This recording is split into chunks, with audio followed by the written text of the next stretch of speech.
বানের জলে ভাসছে ফেনীর ৩৫ গ্রাম, ৩ বোর্ডে স্থগিত এইচএসসি ও সমমান পরীক্ষা। এসএসসির ফল প্রকাশ আজ, অপেক্ষা ফুরাচ্ছে ১৯ লাখ শিক্ষার্থীর, থাকছে না আনুষ্ঠানিকতা। ডিসেম্বরের মধ্যে নির্বাচনের প্রস্তুতির নির্দেশ প্রধান উপদেষ্টার, রোজার আগে হতে পারে ভোট। এবং গাজায় চলতি সপ্তাহে হতে পারে যুদ্ধবিরতি চুক্তি, একদিনে শতাধিক ফিলিস্তিনিকে হত্যা করেছে ইসরায়েল। আমন্ত্রণ সকাল ৮টার খবরে, শুনছিলেন প্রেসিডেন্সি ইউনিভার্সিটি সংবাদ শিরোনাম। আপনাদের সাথে আছি আমি ফারহানা ইয়াসমিন।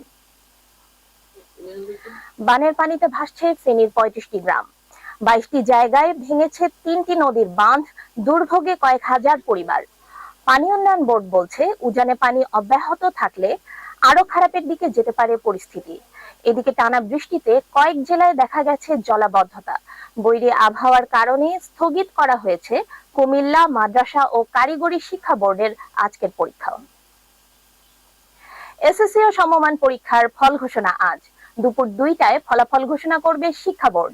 শিক্ষার্থীরা নিজ বোর্ডের ওয়েবসাইট থেকে ফল জানতে পারবেন। জানা যাবে মোবাইল ফোনেও নির্ধারিত নাম্বারে এসএমএস করে। এবারে ফলাফল ঘোষণায় থাকছে না কোনো আনুষ্ঠানিকতা। এসএসসি পরীক্ষার ফল প্রকাশের পরের দিন শিক্ষার্থীরা পুনঃনিরীক্ষণের জন্য আবেদন করতে পারবে। চলতি বছরে এসএসসি ও সমমানের পরীক্ষা শুরু হয়েছিল ১০ এপ্রিল এবং শেষ হয় ১৩ মে। একটা বিরতি নিচ্ছি, ফিরছি একটু পরে। বিরতির পর আবারও ফিরলাম সকাল ৮টার খবরে।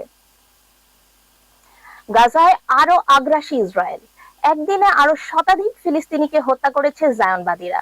দিনভর লাগাতার বোমা ও বিমান হামলায় আহত হয়েছে আরো ৫৫০ ফিলিস্তিনি।